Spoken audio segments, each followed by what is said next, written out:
Interview attend ചെയ്യുന്ന സമയത്ത് നിങ്ങൾ മനസ്സിലാക്കുക, ഒരു പെൺകുട്ടിയുടെ ആവശ്യകത മനസ്സിലാക്കിയിട്ട് ആ കുട്ടിയുടെ സാഹചര്യവും സിറ്റുവേഷനും മനസ്സിലാക്കിയിട്ട് ജോലി കിട്ടിക്കഴിഞ്ഞാൽ അല്ലെങ്കിൽ ജോലി കിട്ടണമെങ്കിൽ ഇത്തരത്തിലുള്ള കാര്യങ്ങൾക്കൊക്കെ നിങ്ങൾ വഴങ്ങണം എന്ന് ആവശ്യപ്പെട്ടുകൊണ്ടുള്ള ചില ഉദ്യോഗസ്ഥന്മാർ, നമുക്ക് മുകളിൽ ജോലി ചെയ്യുന്ന മാനേജർ ആയിക്കോട്ടെ, HR ആയിക്കോട്ടെ, അങ്ങനെയുള്ള ലീഡേഴ്സ്, നിങ്ങൾ ഇൻ്റർവ്യൂ അറ്റൻഡ് ചെയ്യാൻ വേണ്ടിയിട്ട് ഈ ഡേറ്റിൽ വരണം എന്ന് ആ കുട്ടിയോട് മെയിൽ വഴി ആ ഓഫീസിലെ HR ആവശ്യപ്പെട്ടു.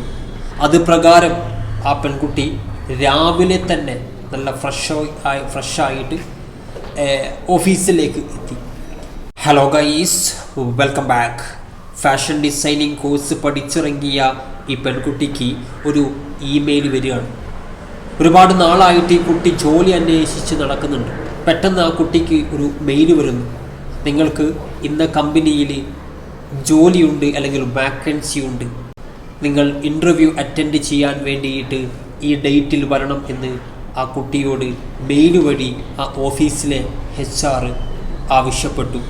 അത് പ്രകാരം ആ പെൺകുട്ടി രാവിലെ തന്നെ നല്ല ഫ്രഷായിട്ട് ഓഫീസിലേക്ക് എത്തി.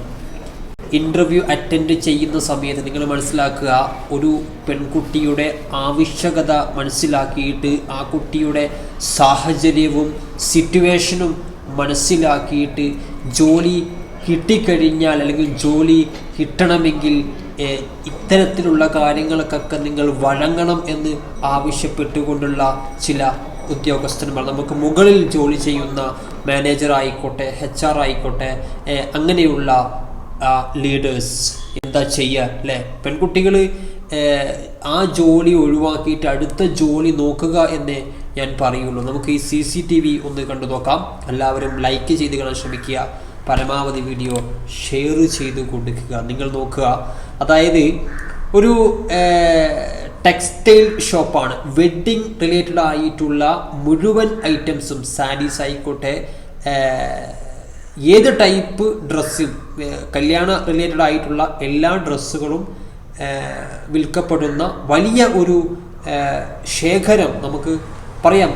ഒരു ടെക്സ്റ്റൈൽ ഷോപ്പാണ്. ആ ഷോപ്പിലേക്കാണ് ഈ കുട്ടിയെ ഇൻ്റർവ്യൂവിന് വിളിച്ചത്. കുട്ടി ഇൻ്റർവ്യൂ അറ്റൻഡ് ചെയ്യാൻ വേണ്ടിയിട്ട് HR അദ്ദേഹത്തിൻ്റെ ആ ഒരു വ്യക്തിയുടെ, അയാളൊന്നും റെസ്പെക്ട് ചെയ്യേണ്ട ആവശ്യമില്ല, വെറും ചെറ്റയാണ്.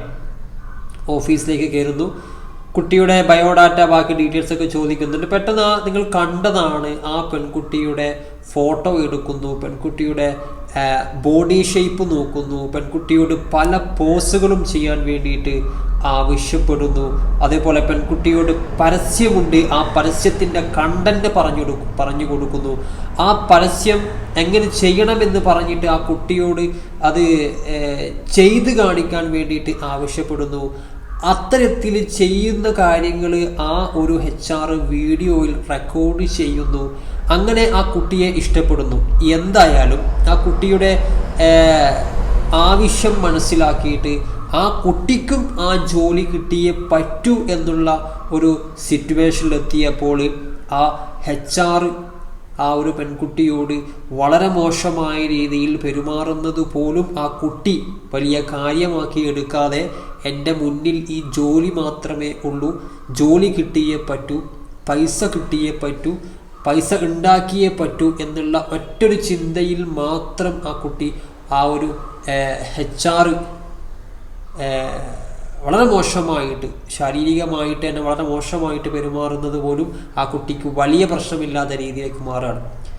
എങ്ങോട്ടാണ് ഈ സമൂഹത്തിൻ്റെ പോക്ക് എന്നാണ് ഞാൻ ചിന്തിക്കുന്നത്. അതായത് നിങ്ങളുടെ ശരീരം മറ്റുള്ളവർക്ക് സമർപ്പിച്ചുകൊണ്ടുള്ള ഒരു ജോലിയും നിങ്ങൾ ചെയ്യരുത് എന്ന് ഞാൻ പറയുള്ളൂ. അങ്ങനെ കിട്ടുന്ന ജോലി കൊണ്ട് നിങ്ങൾ വരുമാനം ഉണ്ടാക്കിയിട്ട് ആ വരുമാനം കൊണ്ട് നിങ്ങൾ കുടുംബം നോക്കിയത് കൊണ്ട് എന്ത് കാര്യമാണ്? അതിലെന്ത് ഒരു അന്തസ്സാണ് ഉള്ളത്? നിങ്ങൾ പഠിച്ചിറങ്ങിയ കോഴ്സ് മാന്യമായിട്ട് ചെയ്യാൻ നിങ്ങൾക്ക് പറ്റുമെങ്കിൽ അത്തരത്തിലുള്ള ഒരുപാട് സ്ഥാപനങ്ങൾ ഉണ്ട്. അതിൻ്റെ ഇടയിലാണ് ഇങ്ങനെയുള്ള നാറികളും ചൂഷണം ചെയ്യുന്നത് എന്ന് നിങ്ങൾ മനസ്സിലാക്കുക. 100 വാക്കൻസി ഉണ്ടെങ്കിൽ അത് ചിലപ്പോൾ 1-2 വാക്കൻസിയിലേക്കുള്ള ആളുകൾ മാത്രമേ ചിലപ്പോൾ ഇത്തരത്തിൽ നമ്മളോട് പെരുമാറുകയുള്ളൂ. ഒരുപാട് അവസരങ്ങൾ നമുക്ക് ചുറ്റുമുണ്ട്. അപ്പോൾ അതുകൊണ്ട് തന്നെ നിങ്ങൾ പെട്ടെന്ന് ധൃതി പിടിച്ച് ഏതെങ്കിലും ഒരു ജോലി, ഇനി അവരുടെ സ്വഭാവം എന്തായാലും പ്രശ്നമില്ല എന്നുള്ള രീതിയിലേക്ക് നിങ്ങൾ പോകാതിരിക്കുക. പരമാവധി ഷെയർ ചെയ്ത് കൊടുക്കുക. ഇല്ലെങ്കിൽ അങ്ങ് പോട്ടേന്ന് വെക്കുക, അടുത്ത ജോലി അന്വേഷിക്കുക. സോ ഷെയർ ചെയ്ത് കൊടുക്കുക. മറ്റൊരു വേണ്ടി കാണാം. Bye friends.